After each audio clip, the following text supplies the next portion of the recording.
And we're on. Hello, and welcome to podcast episode 154 on Rope Boxing. The 2 days are back to bring you a midweek preview of all the boxing action coming this weekend. If you're new to the channel, please like, share, and subscribe. There's my thumbnail, bottom of the screen there. Thank you, please. I said on Monday's episode there wasn't a lot going on. I found a bit more on that Golden Boy card, which we'll jump straight into in a minute, mate. However, just quickly, I want to kind of like thank certain people or a certain someone who's a regular listener to our content, who does engage with us on YouTube now, seems to have been with us from day one. And we want everybody to engage with us. We want everybody to kind of comment on our content. We want everybody to question us, pull us up, criticize, whatever you want. It means you're listening. It means you're interested. You know, it's all opinions. It's all subjective, which is fantastic. That's what 99.9% of boxing's about. But normally, mate, it's normally me that's the one that said the wrong thing, or it's normally me that's kind of been questioned. It's normally me that's been told that's not right. We had a comment on our episode from Monday. Fat Terry, you know who you are, brother. I answered the question for you, but it's your time for a right-off reply. Now, it's nothing bad. It's a question. You seem to have mentioned about Andy Lee being a world-class trainer. Now, it wasn't in Monday's episode. It must have been another episode because I don't remember you saying that. Maybe you have. I'll have to go back into the, I wouldn't say archive, but possibly it might have been the episode we done with Jay. And he asked the question, what is the evidence that Andy Lee is a first-class trainer? Now, I answered for you, but now you're in the room, Thumb. Answer Fat Terry. Why is Andy Lee a first-class trainer, mate? Actually, no, there isn't. But there's no evidence for anyone. Unless they've brought him up a trainer from first fight to world champion, then we can, and that very rarely happens the way that people move around now. Anyway, I want to thank Fat Terry as well, because he is the one that comments on our videos, and he always asks about my dad, which I appreciate. Yeah. And that goes a long way, and so I appreciate that, Fat Terry. So I'm going to answer your question. I didn't mention it in Monday's episode, but I did say when we were talking about the Ben Davison effect during Fabio Wardley versus Joseph Parker that we hadn't mentioned Andy Lee and what effect he would have on the fight. I didn't use the words world class, but I did use the words that I feel that he does have an effect. I think he's a good trainer. I really do. He's been around Kronk for many years in his fighting career. You know, he's been around that stable. He's obviously learned a lot from him, and he's building his own stable now. And a lot of quality fighters are going to him and having success. Listen, you can't win them all. You can't win them all. So there is going to be times where they're criticised, and they do get criticised for some of the decisions and things that they do and things that they. But I believe that he is a very good trainer. I'm not really shouting from the rooftops about anyone being a world-class trainer. I don't think I would ever have said that. I would have said a very good trainer. It's not a sort of term I would ever have used to describe a trainer that I thought. First class, he said. First class. Oh, first class. Yeah, I stand on that. Yeah. I would say first class. I would say he's at the moment in Britain, certainly. You've got everyone's going to Ben Davison. Andy Lee is now doing the same thing. Shane McGuigan had that time where they were all going to him, and he's got a good stable to fight. So as first class trainers in Britain are concerned, I would put him up there. Evidence wise, I've got nothing to back it up with, really, other than I don't have any evidence, really. I can't, so he sort of stumped me there to the point where I haven't really got evidence that Ben Davison's won, other than the fighters that are going to him. They must see something in him to want to train with him and have him as head trainer. And the same with Andy Lee. So yeah, I mean, Fat Terry, please come tell me evidence that he's not. I'll put that to you, because it's subjective, like judges. They get it wrong. Sometimes, listen, I'm not right in everything that I say. I'm quite happy to be questioned on it. But if you're gonna, I think he's one of them trainers that are going to be around for a long time now. I think he is going to be a top class trainer. I think the only evidence that I can sort of say that he is at this moment is that really good quality fighters are going to him and wanting him to be their coach. So that would be the only evidence I could sort of put at the moment. Yeah, is that it? If you ended your answer, is that enough for Fat Terry to swallow, if you like? Yeah, I mean, Fat Terry can ask me. He can do a question every week if he wants, mate. If he wants to comment, balls in his court now, mate. Yeah, that's it, mate. I've batted it back now. There's a question to him. Prove to me that he's not. But no, I appreciate his comments, and obviously, again, I appreciate that he mentions my dad. So No, fair play to him. Thanks very much. Thanks very much, brother. Right, let's jump into the dreaded prediction league. Yes. We're not long. Well, I was going to say I'm not long for this world now in terms of the prediction league. I said to you on Monday, mate, I think I've only got about 7 weeks, including this one, to pull it level. Not to win, but to pull it level. So I've got to be on my A game. And I haven't been on my A game all year. And I wasn't on my A game 2 weeks ago. So let's quickly go through the scores, mate. Last time we had Jay on, it was 17-11 to yourself. Parker Wardley, obviously, we know you went for Fabio Wardley to get the job done by KO. You got 3 points there. Nothing for me, as I went for Joseph Parker. Ezra Taylor against Steve Woodall, 3 points each, because we both went for Taylor by KO. We got the wrong round. Quartermain versus Smith. I got a point just based on the name Smith. I went by KO. You got 3 points because you went for Smith by points. Forget Casemiro and Lewis Neary against Sart. You both got 3 points there because you both went by stoppage. Yes, it was an RTD, if you like, but it was still classed as a stoppage. And the scores on the doors were myself 7, yourself 10, making the scores going into this weekend. Dave Graham 11, David Holland 18. Did Jay pick yours that week? Did he? No, picked yours. Oh, did he? So you got whooped by Jay as well. Oh, you want about the winners' weekly wager, or I don't know what he picked. Did he not do the predictions for us? No, I can't remember. No, he done his own. Oh right. What was it? What did I beat him? Yeah, he must have done because he went Parker as well. So, oh, we'll have to. I'm guessing he did. I think we all went the same way, bar the rounds. Apart from Parker Wardley, but yeah, you would have won. But he picked the winners' weekly wager, which I'll jump onto in a bit. Oh, okay. Because you let him, or I let him, or whatever. But yeah. So let's preview this weekend's boxing. I did say on Monday, mate, there wasn't a lot going around, but I had a bit of a nosy into this Golden Boy card on Saturday night in Texas, courtesy of Oscar De La Hoya and Golden Boy. Vergil Ortiz Jr. versus Erickson Lubin for Vergils WBC Interim Super Welterweight title, mate. Ortiz is 23-0, 21 KOs, as we know a lot about him. One of my favourite fighters.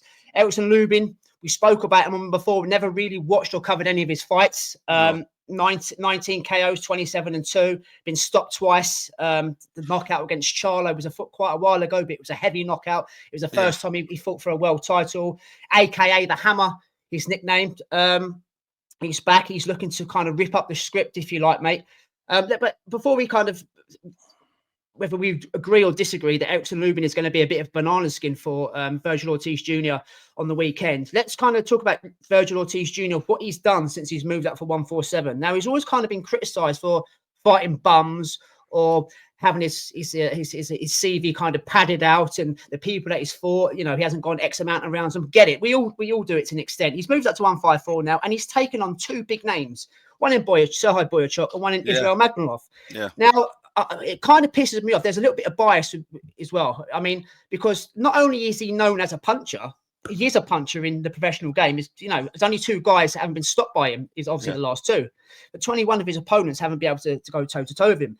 But he was a 7-time national champion before he became a pro. So that it's not just a boxer. And going into those last two fights, mate, especially the Boyachuk one, when he was dropped twice, and you think this is it now. You can see the level. He's nothing bar a puncher. He came back and got a majority decision win because he boxed.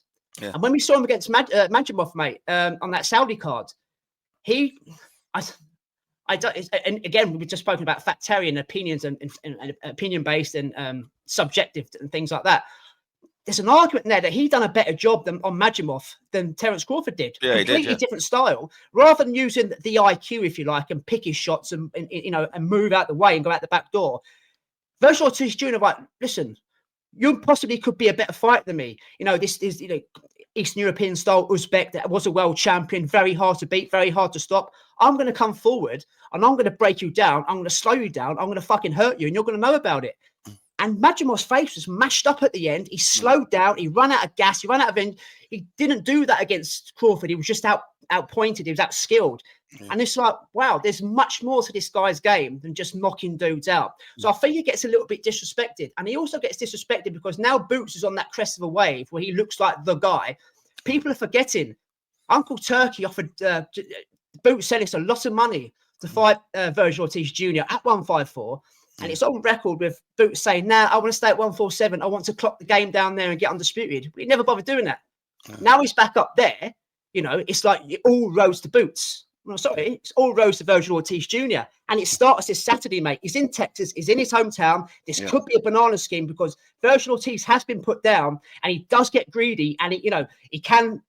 Is his chin up to it at 154? We'll find out.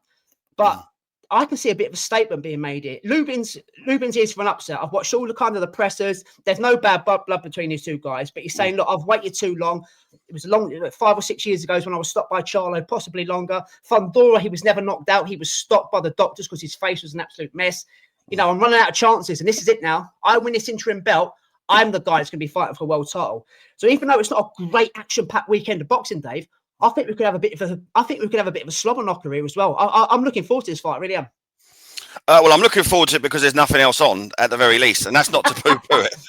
But that's not to poo-poo it. I think it's a lot of talk from Lubin. I think Lubin is talking it up very well, getting a lot of sound bites out, saying all the right things that he should say. I know this is my last chance. This is it's great.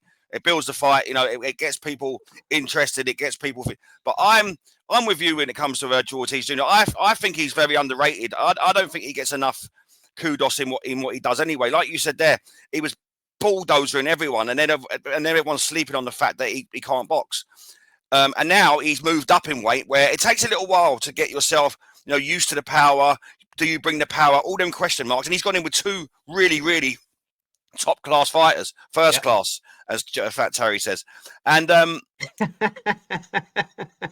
no, you said it. I think he was quoting you. Yeah, but it's going to be a back and forth. This is a Fat Terry. Yeah, but and then two really good fighters, and I'm okay with the fact that he doesn't stop him. He's shown the side of his box, shown the side of his skills that he can actually box.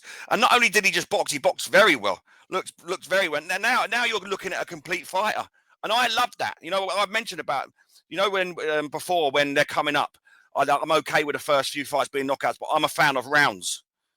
And Vergil Ortiz Jr. has shown that he can do the rounds. Yeah, he's shown that he can box. He's shown that he can punch. So he's showing me vibes of a complete fighter. And listen, there's always a chance that Erickson Lubin can be a banana skin, but I don't see it. I like Vergil Ortiz. Give me the positives from Lubin, from what you've seen of him. I'll give you mine. Obviously, I've just asked you. I'll give you mine. Fast hands, fast feet, can punch. So that's why I'm thinking he will land on a greedy Vergil Ortiz Jr. Whether he puts him down or stops him is another question. But I can see why there is a banana. Every fight's a banana skin. Don't get me wrong. Let's not be silly about it. But I don't. Even though we're probably going to go the same way with our predictions, I don't think it's going to be plain sailing even if it goes 12. You know what I mean? I think Lubin will have success. I really do. But yeah, sorry, mate, to take you off. But what does Lubin do well?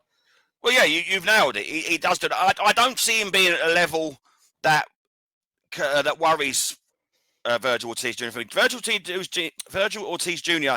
doesn't seem to be for me like a Teofimo Lopez, where he fights to the level that's, you know what I mean, and he's a bit hit and miss. I think Vergil Ortiz Jr. is switched on. I think he's got the right attitude. I don't see him taking Erickson Lubin lightly. So I think he's going to go in there and treat him with respect every fighter deserves. And go in there and don't switch off. Don't do silly things. Yes, listen, he got caught knocked down twice against Boychuk, but got up on one. I don't see him putting himself in that type of danger with Lubin. Yes, I think Lubin will have elements of success, but I think that Vergil Ortiz Jr. will work him out fairly quickly. I think he's going to. I think it's going to. Well, I don't want to say plain sailing. I don't want to say an easy night's work. I don't think it will be. I think Erickson Lubin will have elements of success, but I don't think it will be sustained. I don't think it will trouble Vergil Ortiz Jr. I can see Vergil Ortiz Jr., like you said earlier, making a statement. I think he'll go through the gears. I think he's up for it. And like I say, you mentioned boots. All roads lead to, like you said, Vergil Ortiz Jr. But I mean, that's a super fight for me in that division. Boots, Vergil Ortiz Jr. Vergil Ortiz Jr. I'm with you, and I'm frustrated with it. Doesn't get enough. There's not enough talking about him with him for me. He's a really, really good fighter. Now, when he was bowling over everyone, we was talking about like the Belangas of the world. Like at some point in time he's going to get found out. But the way he's boxed in his last two fights, I don't know. I went back to what I was saying earlier. I can see he's molding into a complete fighter. And I'm excited for him. I really am. I mean, he's a really good fighter, man. He can do a lot, and yeah, I think he's going to make a statement here, and I think he's going to rock the mic as well. Start mentioning boots and everything else. Apparently, boots is supposed to be there. I've seen whether it's true or not. I think it's supposed to be ringside. So interesting. I'm going to go in. Yeah, and I'm going to say that Vergil Ortiz Jr. is going to win by stoppage in round number 9. Yeah, stoppage as well, mate.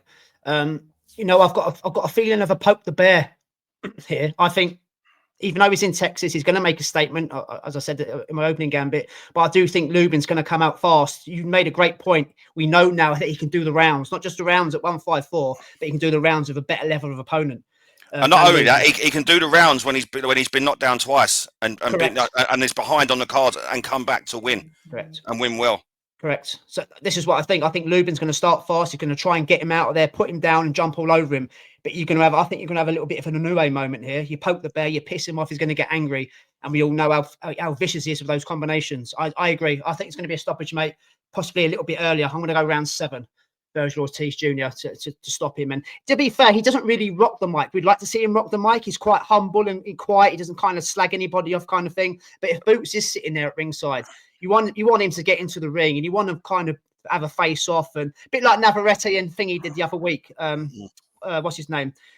Sugar Nunes. You know, there's obviously respect there, but it's fights that you do want to see, and that's definitely one we want to see in this division. So yeah. But yeah, I think Ortiz needs to do it though. I know we talk about him. We talk about people him not really being. We're frustrated because we feel his name should be up in lights, and you know there's a big profile in there and that. But that he has to play his part in that as well. Otherwise, we're going to have a Jack. Listen, I'm not for 1 minute, Jack Catchall, but Jack Catchall was the same thing.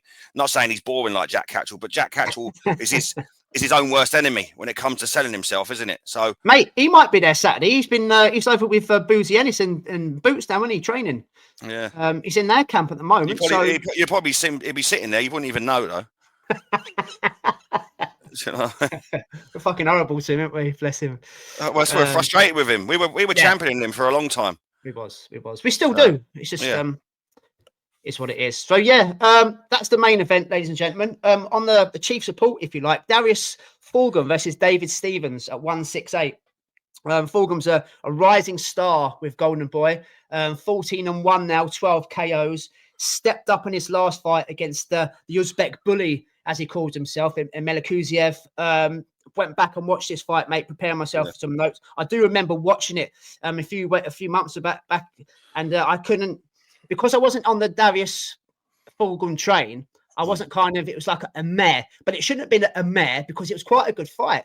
And watching it back, do you know what he reminds me of? And I don't think I've heard anybody say this.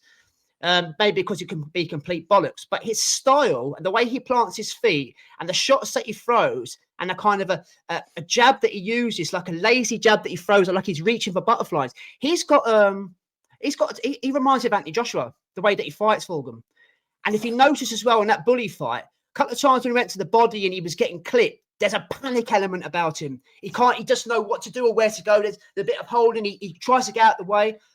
There's a lot of anti-Joshua attributes I saw with Fulghum, but now this is the first time we're going to probably watch him properly. I've heard a lot of sound bites, good things, catchphrases about him with Golden Boy. Again, as I just said, he stepped up.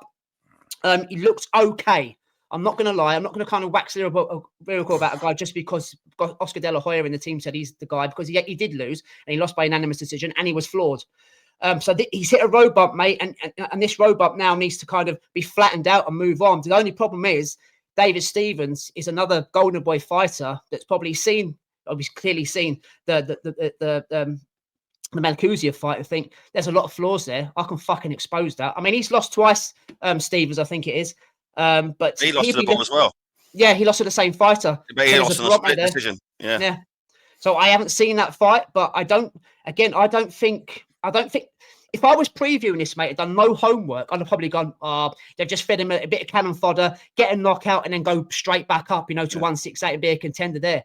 I don't think this is plain saving for Fulghum. I've got to admit, I'm not impressed. I'm glad I've gone and watched him properly now, rather than just listen to the sound bites and catchphrases, because I wasn't impressed. And don't get me wrong, bully is supposed to be at a certain level in the sense that he could be an IBO champion or win a version of a championship like a regular belt. No one's talking about, Melikuziev being a world champion, and he kind of struggled at this level. So I can see this being a good fight, Dave, but I do not see it being plain sailing for Fulghum. I really don't.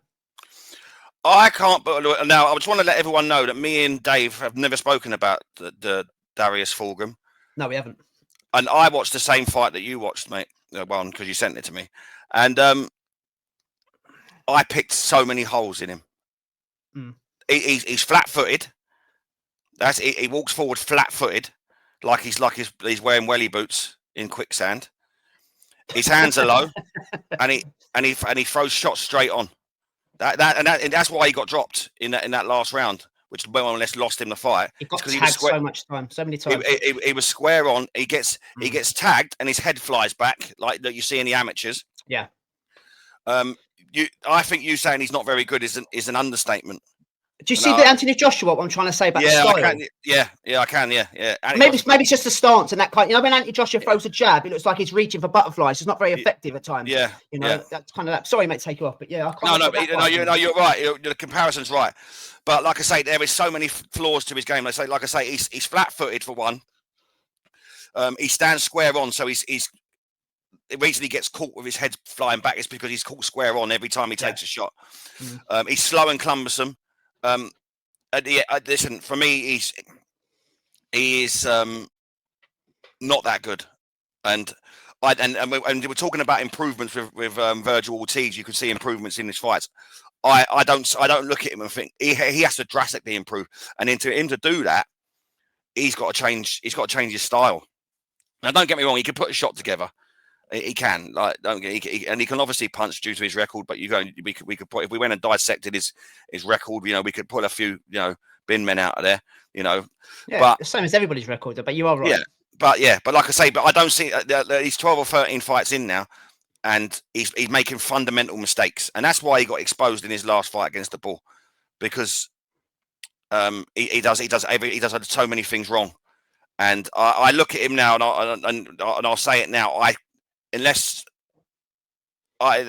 review this fight against David Stevens anyway. But if he continues to fight the way he did in his last fight, he's already going to plateau at a level, and he won't get any more, because guys at levels above him will expose him something chronic for me. The things that he does, didn't he? The bully did. That was his step up fight. And that's what I mean. And you're looking at the level of that. There is 2 or 3 levels above that, and for me, he's miles away. And hopefully for himself, he's gone away. He's watched the tapes. He's took the loss hard and wants to improve, because if he doesn't improve in the way that he does things, he's not going to go very far, mate. And this is, like you said, there's a barometer there, because David Stevens has fought the Bull as well, lost on a split decision. So you could say that was, even though they both lost, that's probably a closer decision than what Darius had. So if you're going to do barometers, you'd put David Stevens ahead of, if you're looking at that, at the 1, 2, 3. So this is by no means a foregone conclusion for Fulghum. No, I don't think so. But he has to be better. I could see this being a really, really close fight. You're looking at their records, you're looking at the levels that they're at. This can be a close fight. But I'm not impressed with Fulghum, and so because of that, I'm going to go for David Stevens to beat him. I don't think you're that far in front in the fucking prediction. I'm going to go for a Stevens win by points. Yeah, I'll go opposite, mate. I'll go opposite, and I agree with everything you said there. But he has to be better if he is the guy that we've been told. But don't get me wrong. I have a pop at Eddie Hearn for going over the top of his fights, but every promoter does it to an extent. And obviously, Oscar's doing it with Fulghum, but. We've watched enough boxing, mate, and I look. You love footwork, and you're a massive fan of Usyk. So am I, but you're a massive fan. And the first thing I did when you sent me that video and watched that full fight was watch the way his stance.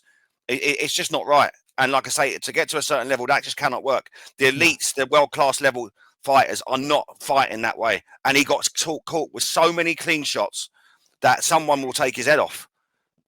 He's so wide open, but it's because the way he stands square on, so he's wide open. So he's standing here like this, straight on, as if I'm sitting the way I am now. He's not to the side. You know what I mean? His stance is all wrong. So unless you see drastic it's like an open goal, isn't he? It's an open goal for any opponent. Yeah. Whether they're a puncher or a back and I'm surprised he didn't get knocked down more than once.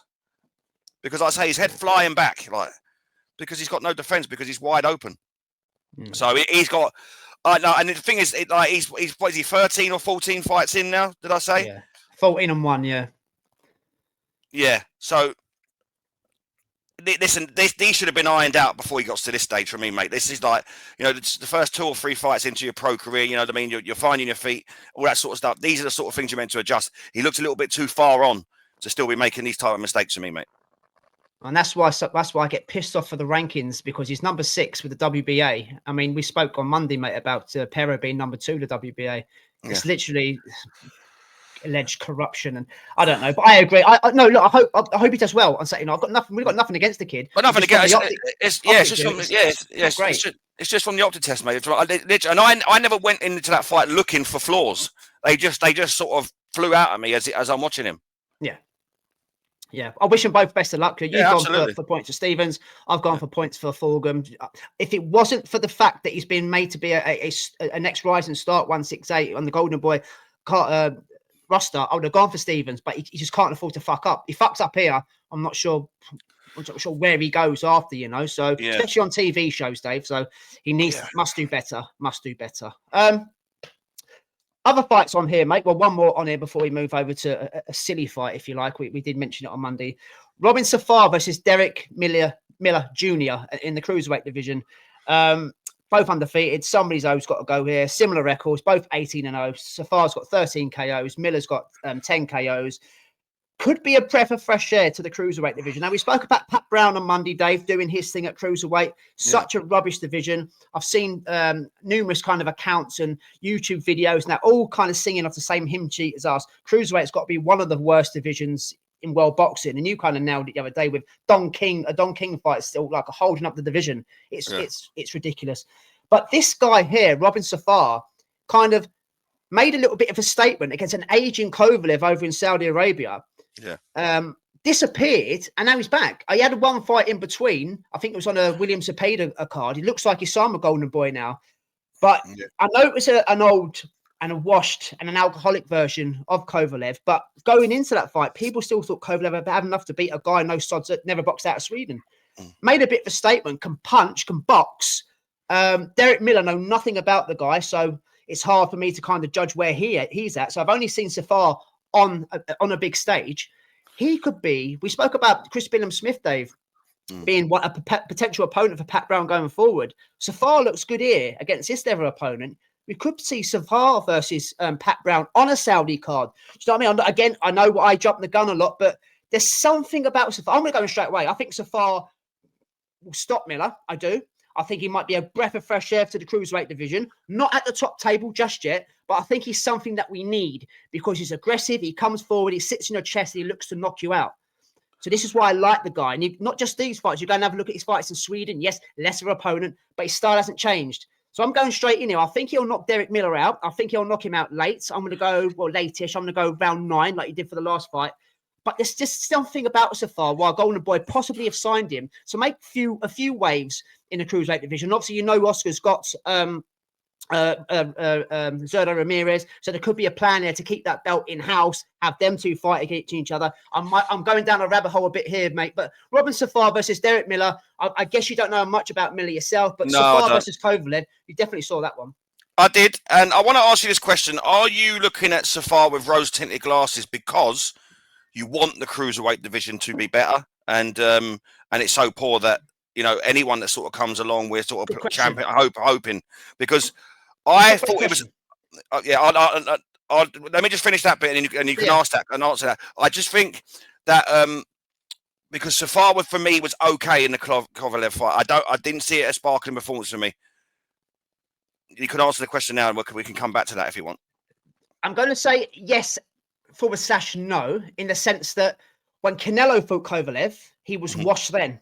Yeah. So if you're giving Canelo his flowers, yes, I know Canelo jumped up in weight, but if you're going to give his flowers against a washed Kovalev then, which Canelo was losing the fight, I think you have to give flowers to Safar against, yes, a couple of years later, washed Kovalev. I know he was jumping it up in weight, but he still dropped him as well. Yes, he didn't stop him, but kind of, he was done by the 10th round.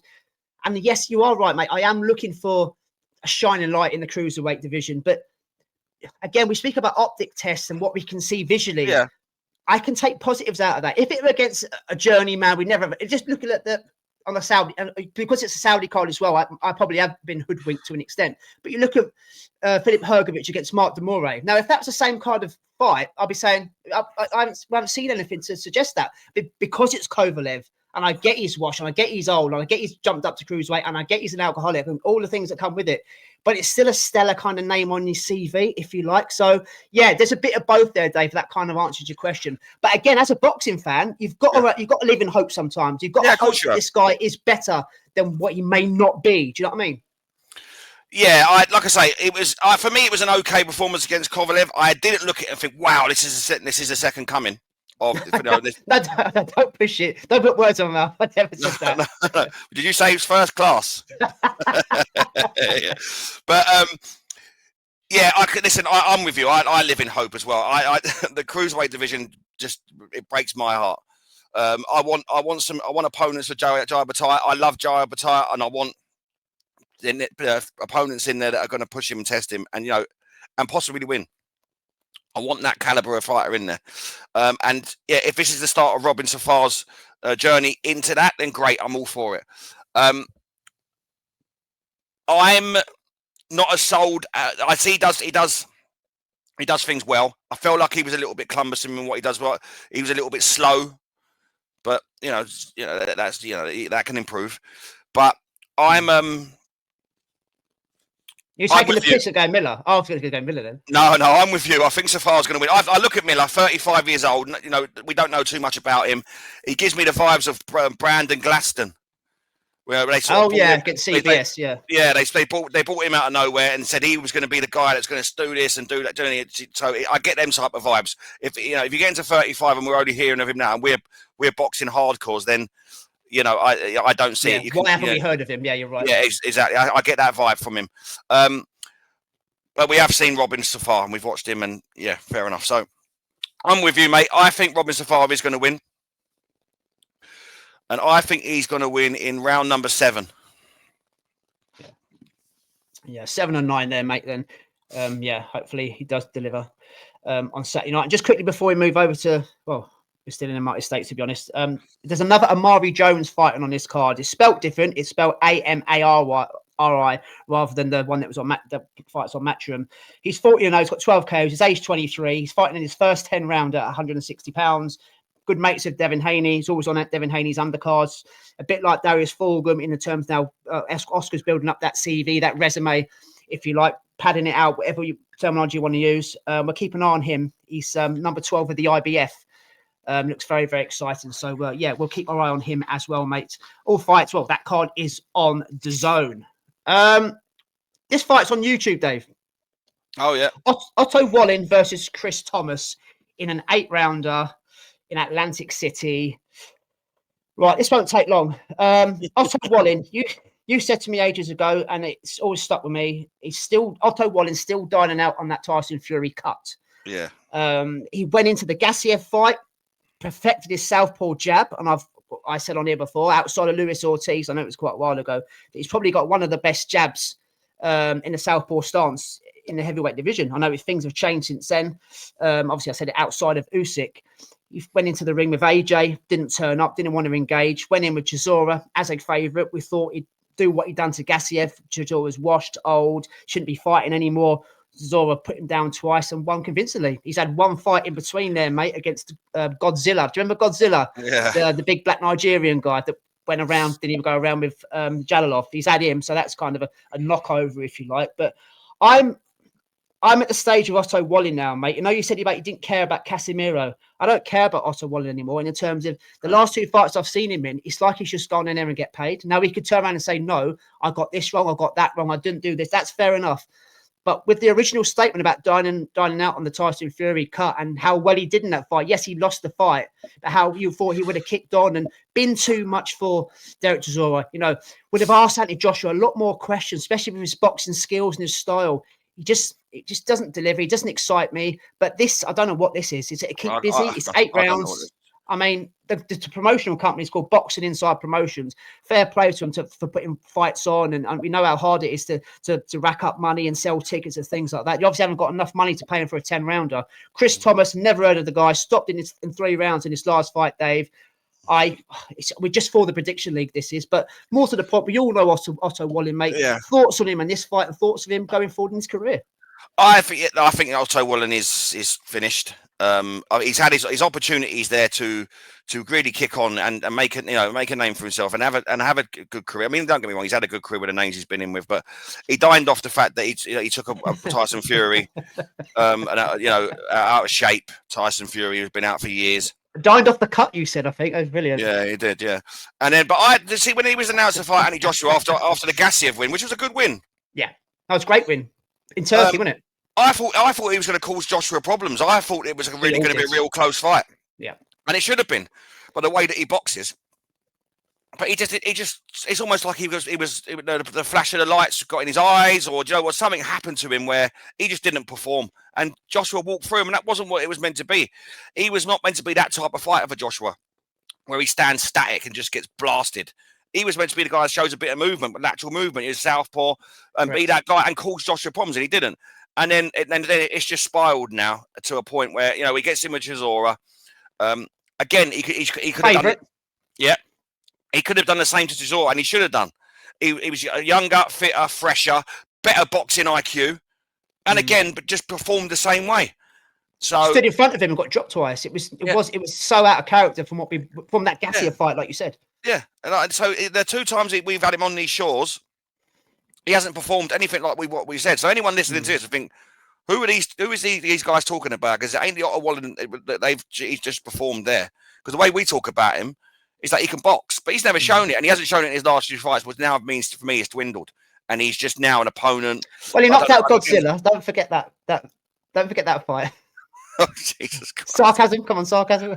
I can't. Listen, I'm so deflated with Otto Wallin, I ain't got anything to say with it. But yeah, this I don't know what this is. No disrespect to Chris Thomas. I honestly don't know what this is. Other than just a payday, it can only be that, and it can't be a big one. So he's ranked 306. Sorry, Dave. He's ranked 364 in the world, Chris Thomas. I mean, that's all you need to know, isn't it? So I'm ranked 368, and I've no box. So Jesus Christ, what is this? Yeah, go on then. Points or rounds? What's how's it going? Otto Wallin. I should go Chris Thomas just for the crack. Can you imagine? Mate, can you imagine? What's his record, by the way? He's got 10 knockouts in 15 fights. I know he's a natural cruiserweight coming up, but you just wouldn't. This is like, mate, I don't know. Could you imagine he clips him? Mate, to be fair though, he did get put down twice by Chisora, and Chisora does hit hard, and he got up. So I can't see it, but yeah. It is what it is. Yeah, go on in, mate. Where you going? On a sensible note. I'm gonna go for Otto Wallin in round number 3. Yeah, the same round he got knocked out last time, Chris Thomas. Go on, I'll go 5 then. It's only 8 rounder in it, so I'll go 5. But yeah, it's available to watch on YouTube. Apparently, this is not even the main event, so I don't know who the main event is. But like I said, they're 8 rounds. They haven't got enough money to pay for 10, so. Yeah. So that's it, guys. In terms of the fights, there's a few there to get stuck into. Let's catch up on the Winners Weekly wager. We're coming to the end of the year now, so we're trying to clock up as many points and pounds as possible for the charity of your choice. 2 weeks ago, there was £128 in the pot.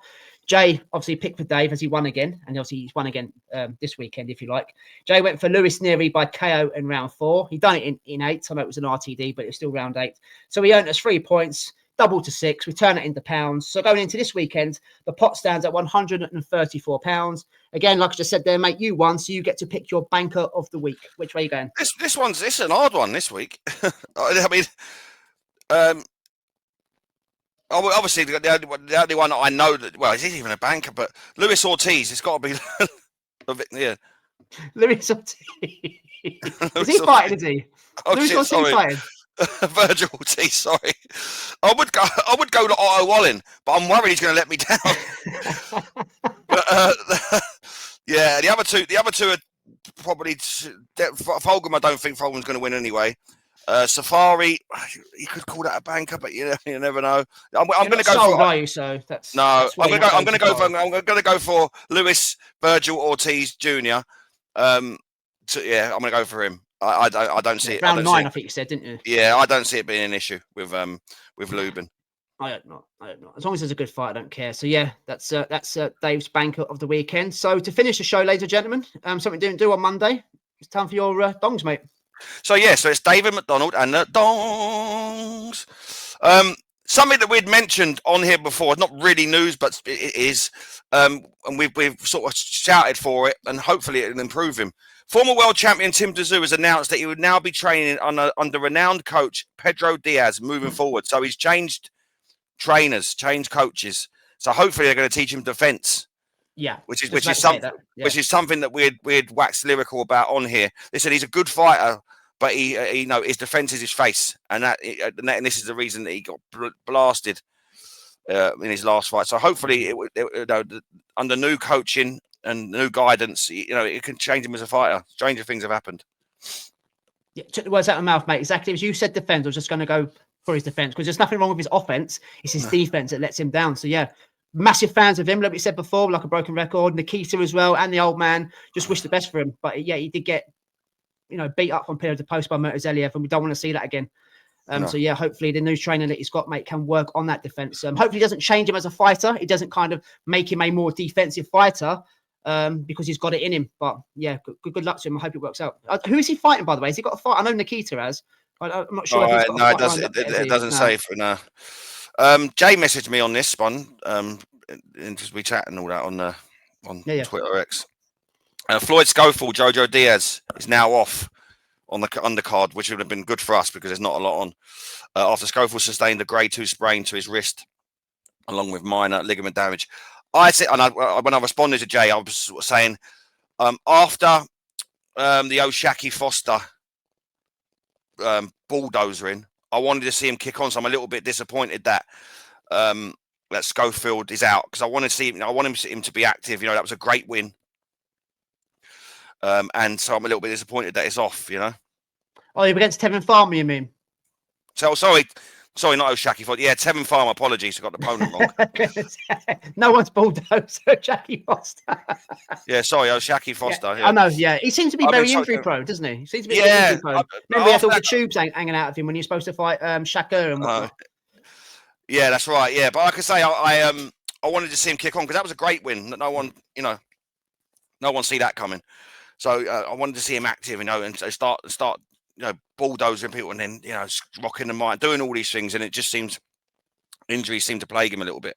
And also on the flip side, I think we kind of now, not just us, but boxing fans are kind of feeling a little bit sorry for Jojo Diaz because he's, from what he was and what he is now, him getting bulldozed and outboxed and beaten up. It's like, I don't know if I want to see that anymore. No. It's a sad state of affairs for him. So maybe it's a good thing that it's been called off, but keeping active and kicking on. He's young enough, Dave. There'd be plenty more time for him to do that.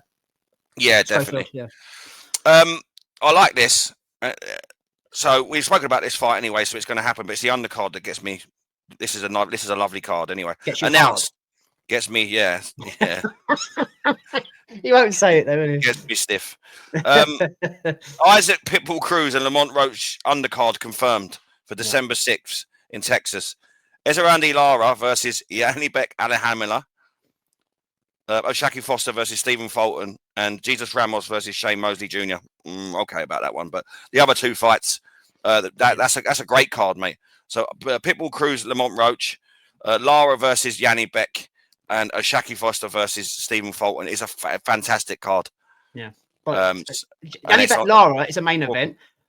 Sorry, Fulton Oshaki Foster is a main event. Yeah. So we spoke about the Fabio Wardley cards the other week, right? So I'm saying it was not worth £25 because of what was on it. That's worth £25. Those three fights. People say what they want about PBC, keeping it in house, and Al Heyman and all these guys not paying fights, etc. Don't care. When you're putting on fights like that, cards like that, that's what boxing fans want to see. That is setting your alarm. That's paying you £25. That's getting on your edge of your sofa, getting excited. Brilliant. You know, I love for Yanni Beck as well. And I've got Oshaki Foster, one of our favourite fighters. Always talk wax lyrical about him. Really, really good. I can't wait for that card. And obviously, Isaac Pitbull Cruz, you know what you're getting. We've said before, when you go to pay your money, you're going to pay to watch Isaac Pitbull Cruz. Comes into the ring, does a job, never disappoints. For 36 minutes, for however it lasts, mate, it gives you 100% entertainment. I can't find any fault on that card. No, agreed, mate. I'm looking forward to that one. And it's before Christmas, so a nice little Christmas treat on the 6th of December. So I'm good to see Yanni Beck back out as well and fighting for belts like he's been chasing for God knows how long. You mentioned this earlier. Again, we talk about fucking fantastic. It's just a shame that it's not till March next year.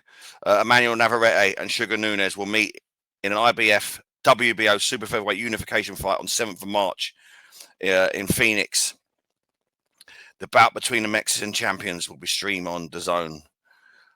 Oh, mate, this one of the best fights. That is one of the best fights that's been announced. That's currently that we have in the calendar for me. That's a boxing hardcore fan. Hardcore fan boxing match. That is. We call for that one. I mean, Eddie Hearn again. For what it's worth, he says the wrong thing sometimes, and I don't agree with everything he says. But when he does something right, when he does something properly by putting his best fighter against Bob's best fighter, two world champions together without needing purse bids or getting involved with any sanctioning bodies, look what he can produce. Look what you can produce when you work together. Who cares if someone's going to lose their own? This is boxing. It's a barbaric sport. You're risking your life every time you go in there. But I can't applaud Bob Arum and to Eddie Hearn for putting this on. What a fight. What a fight. This one is just probably a fag paper less than Nakatani Inoue. I can't wait for this, Dave. Can't wait for it. Honestly, mate, I'm so excited for this. I'm gutted that it's another 4 months away. That seems a really fucking long time. And anything can happen. That worries me. You know. Let's hope not. It's a firefight. Someone's getting knocked out. They're going to need a good 12-week camp, strength and conditioning, nutrition. They're both, you know what Navarrete is like. He's got no defense, but he gets up and he throws. He can knock dudes down. Sugar Nunes is full of energy. I can't wait to preview and review that fight. I don't know where I'm going yet. Honestly, I do not know where I'm going with that. Yeah, I know. It's a great, and that's what we want. Like, 50-50. This could be a Barrera Morales. The two Mexicans. This could be it. This could be This could be our version of that. So this generation, let's hope, mate. A deal has been reached for super lightweight showdown between rising contender Adam Azim and heavy-handed Kurt Scooby. They will take place on the Chris Eubank Conor Benn undercard in 10 days. I've got to be honest, mate. Heavy-handed Kurt Scooby is I never heard of him. I don't know whether you have, mate. You are the guru. Oh, no, I wish I would know. That's Liam. No, I've heard the name, but I'm going to lie if I've told you I've watched any of his fights. Yeah. Probably going by his resume that he's probably knocked out most of his opponents. I don't know, but obviously stepping up to Adam Azim, future superstar. Adam Azim's going to be a bit rusty as well, mate. But he's obviously fought at a high. I know he's fought at a high level. I'm 99.9% sure he's fought at a high level. When was this fight announced? Because that seems like a bit of a late. No, he had a fight. He was already on it, wasn't he? He was on it against Abdullayev, wasn't he? And Abdullayev. You're right. It's your Abdullayev. Yeah, even that was a fight we were getting hard over. Yes. Yeah, I was looking forward to that fight. So then I'm a little bit anyway. Yeah. Yeah, I'm underwhelmed with the Scooby. I've got to be honest. But listen, hopefully, I hope it's a good fight, like everyone else does. But I love the way that these unknowns are sold. The heavy-handed. If he was heavy-handed, we would have heard about him. Like, don't get me wrong, he probably has got, you know what I mean? But if he's this heavy-handed, well, like the way that he's built up, this wouldn't be the first time we hear of him, you know what I mean? Yeah. No, I understand. Yeah. I'm glad to see Adam Azim back out. I just, you spoke about their super fights and fights we want to see and fights that should be made. I'm just still counting down the days for Dalton Smith versus Adam Azim. I do not want, especially from a British fan point of view. I don't want it to be too late. I want it when they're both in their prime, So, as long as even those two don't have to they can lose, doesn't matter. You can lose a fight and you can come back and you can win a championship. Remember, Dalton's got Zubair Mateus coming up very, very soon. Adam Azim needs to keep busy because if those two were to meet, if Adam Azim was ordered to fight Dalton Smith for a title, bring it on. But good to see him active, mate. He's on that undercard. Millions of eyeballs will be on it. So, I'm just glad he's out. Yeah, I am as well. I am. Announced. Ajit Caballero will defend his WBC interim heavyweight belt versus Damien Kimber on January 10th for a homecoming fight in Germany. Seems like he's getting one for a homecoming. Presser was today, wasn't it? Presser was Yeah, today. so he looks like he's getting a. Yeah. Again, keep busy while he's waiting for Usyk to make his mind up, mate. We're all waiting. Let's be honest, we're all waiting on Usyk because if anybody deserves a world title shot, forget Fabio Wardley. I mean, don't get wrong, he's done what he's needed to do to become interim and mandatory. You know, Ajit Caballero's been waiting a lot longer, and the level of opponent Ajit Caballero's been fighting and stopping, he should be next in line now. So I'm not impressed with the opponent, but he's having a homecoming. More people know about him. More people will tune in to watch him now, and more people are going to see what he's all about. Again, just like I said about Adam Azim, I do not think there's going to be jeopardy in it. There's jeopardy in every fight, but I think he's got more than enough to take care of this guy. Like Scooby just said there, that nobody's really heard of. So get busy, get paid, and just wait your turn. And Usyk, hurry up. That's all I can say about it. What are your thoughts then? Because he's been kind of out of the limelight. His name's getting thrown about everywhere, but he's kind of not. He's not speaking up. He's not saying anything. I demand my shot. He's not doing a Dillian White, is he? Where he said he demands his WBC interim world title shot. You know. So, what's your thoughts on it? I'm the new silly, but you're not giving your opinion. No, well, yeah. I'm glad he's back out. I'm glad he's back out. Yeah, I'm with you. I would like it to be a name. We all would, but it's not, and he's getting a homecoming, and I'm just glad that he's out. Yeah. He can't have any more of these. So if he isn't getting his shot, it needs to be a name next time. I'm always all forgiving letting him have one, and seeing this as a homecoming, okay, fair enough. But it was talking about Daniel Dubois, weren't they? In the last couple of weeks. Well, they all stood there, weren't they? Because they're both at Queensbury, aren't they? Caballero Simon Queensbury now. Yeah, they all stood there on the Fabio Wardley show, and they're all mic'd up and they're all talking. And Daniel Dubois said he'd fight him. But talking to Daniel Dubois, the IBF final eliminator for Daniel Dubois versus Frank Sanchez is headed to purse bids. I just threw that out there. I'm not really into talking about purse bids until it's signed, sealed, delivered. But it looks like if they're going to go down that route, that Daniel Dubois next could be out against Frank Sanchez. No, I think I know why you put that out there, because that was today, and obviously Billy Nelson's been having a moan up about him, and I kind of agree with him. Don't get it wrong, Billy Nelson, again, he probably says things that he shouldn't, but why shouldn't he? It's his opinion. He can say what he likes. A lot of people don't agree with him. A lot of people do, but I think he's spot on when it comes to my passion for binning the belts. You look at what he was saying, Dave. You've got Daniel Dubois coming off just being knocked out by Usyk, okay, and obviously you've got Frank Sanchez that was stopped by Caballero, and he's fought a guy that's 500 and something in the world, not even ranked in the top 15, and those two guys are next in line to fight for a world title. There's no meritocracy in there whatsoever. You need to get to the back of the queue and let the next guy coming up. Think of it as like a Premier League table. You lose, you drop down. You win, you go up. So he's spot on. I agree with everything what he's saying. That's not right. That's not how it should be. No. How does Daniel Dubois deserve a final eliminator after being knocked out in his last fight? No, I know. Yeah, no, I know. You said it so many times. It's the Wild Wild West. And I agree with Billy Nelson. I do. Yeah, I do. They just do whatever they like. We've known that now. All of the sanctioning bodies just do. There is no rules when it comes to sanctioning bodies. There are no rules. It is the Wild Wild West where nothing makes sense. And they just do what they like. If they decide you're getting a shot, doesn't matter where you are in the rankings, you're getting it. And that's all there is to it. And it's crazy, man. Yeah, you're right. You're 100% right, because it's all about the 3% and coin. They're all businesses, whether they tell you that they're following the rules, if you like. Can you imagine, just off the top of my head, imagine Lenny Apero was number 1 and Terramona was number 2. There's no call for that fight. There's no money to be made out of that fight. No sod would watch it outside your hardcore. Yeah. This fight, people are going to watch it. It's Daniel Dubois who's just sold out Wembley Stadium. We're not stupid. You can tell us all that you want, that you're following the rules. It's not until you kind of go through the itinerary or the manifesto and you start circling things. So, well, that says that there, but you're doing the opposite there. And this is why I'm against the belts. I am. Yeah. I think the Ring magazine is the way forward. But it's obviously it's not a thing. We've got to like it and lump it. But I do get what Billy Nelson was saying. Would it be a good fight? 100%. But in terms of meritocracy, these two shouldn't be fighting the final eliminator. It should be other fighters that have worked the right. Yeah, they should just be fighting.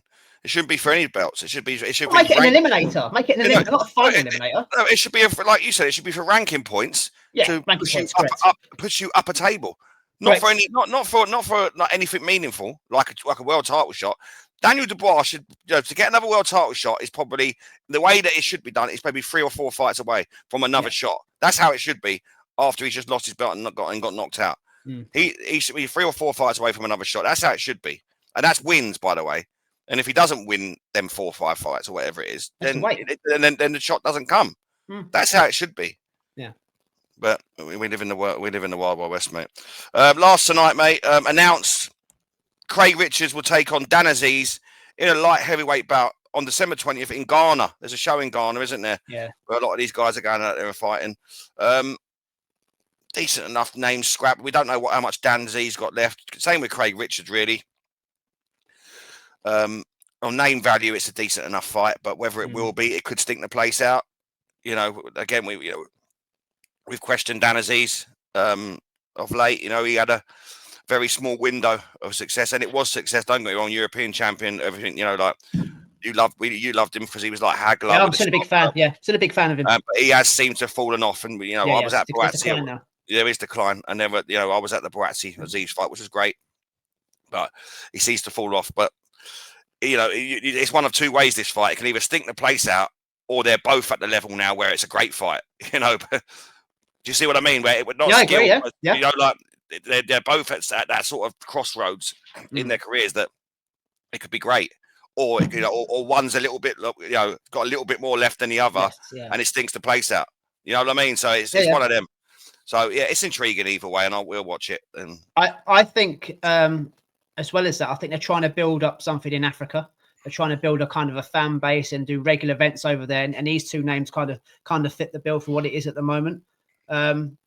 Again, you just mentioned that Craig Richards and Dan Aziz, wherever they're at their careers now, I would still be more than happy with those 2 being named to fight Ben Whittaker next, rather than the German rubbish he's got now. Oh, absolutely. So yeah, but I think it's more of a kind of an eyeballs on Africa thing. I think they've got plans to do shows, aren't they, in Nigeria as well, and kind of do more regular content over there, which is great. Boxing's worldwide. It's a big continent, mate. It's a big continent, a big market. Yeah, big market. So, some of the shows over there don't get this fight in Africa all the time. Obviously we see the odd fighter come over to the States, to the UK. Me and you talk about it all the time. No fundamentals, you're just punchers, etc. So there is events going on, but not to this schedule where there's money involved here, there's name value here, and it's on it's on TV as well. And because of the time wise, we won't be watching it at like 3 o'clock in the morning. It should be a sensible time for us, with the time in Ghana and Nigeria and whatnot. So yeah, I'm all for it, mate. I'm all for it. Yeah, and that's it tonight, mate, for Dave McDonald and the Dons. Just quickly before we say goodbye, mate. Obviously, you mentioned there Janibek coming back, looking to unify and get all 3 belts before he gets the 4th. Terence Crawford has more or less officially called him out. Janibek. So has he? Looking to I never saw that. I love David McDonald. On social media, well, I only saw it today. The Ring magazine actually said it as well. That the source of boxing, the ex-Michael Benson thing. But if that is the case, mate, he's looking to add to legacy in terms of more undisputed titles. What do you think about that? What? So he's looking to drop down to 160. He just fought at 168. So is he going to wait for Janibek to collect all the belts, then fight him? Possibly. So he could be unless he goes in and fights Carlos Adames first. But he literally called out. Well, yeah, that's one way to do it. But then I'm just worrying if he's going to wait to go down. Are we looking at another year or so before we see Terence Crawford out again? Possibly. See what I mean? Possibly. So, yeah, it's just that it was reported on respected sites, if you like, not kind of 2 Bob sites, that he'd said, right, yeah, I'm ready to go down and face Janibek for all the belts. So whether that means he waits for Janibek to collect all 4, whether that means he jumps down and fights Carlos Adames, grabs that WBC, and then fights all 4 with Janibek. That would be the better way of doing it. That means that fight could happen sooner. But if Janibek's got to have 2 more fights before he fights Crawford, and Janibek's very inactive as it is, that just seems a million miles away. It seems a million miles away from me. Yeah. Oh, I thought it was a good bit of news, but you kind of poo-pooed it a bit there. But yeah, I never. I like the fight. I just can't see. They're both inactive, so it's very hard to get excited by them, isn't it? Yeah, that's true. That's true, mate. Coming up to an hour now. I'm off to work in a minute. You've just come back from work. I won't see you now till next weekend. I work from home, but yeah. I work from home today. So yeah, what weekend plans, mate? Remember it's Sunday, isn't it, this weekend? Because I've got no football. The girls aren't playing. My lad isn't playing. My daughter's playing on a Saturday. So I've got a quiet one. I've got a boring one, to be honest, mate. So what You'll are be you up getting to? pissed up. I'm going to Arsenal Chelsea Women's on Saturday, 12 o'clock kickoff. Me and Lola. So that's my Saturday done. Then I'm probably going to go to see my mum and dad on Sunday. That's what my life is now. Every weekend I'm there now, mate. So I'm not sure I'll be on the piss this weekend. To be honest with you, I don't think I will. So yeah, I know. Sorry about that. It's like £10 a pint at Arsenal. Is that why? It's because it's 12 o'clock in the afternoon. When has that ever bothered you? No, it doesn't bother me, but I'll end up having a few too many in Highbury at the Emirates, and then needing to jump on the tube. Even have to jump off the train 10 times to have a piss. Yeah, that's true. That's true. But so not much exciting happening for me this weekend, mate. Fair enough. I think we'll leave it there, mate, because I do have to shoot. So that's the end of podcast episode 154. Please do like, share, and subscribe to us via YouTube and via Spotify.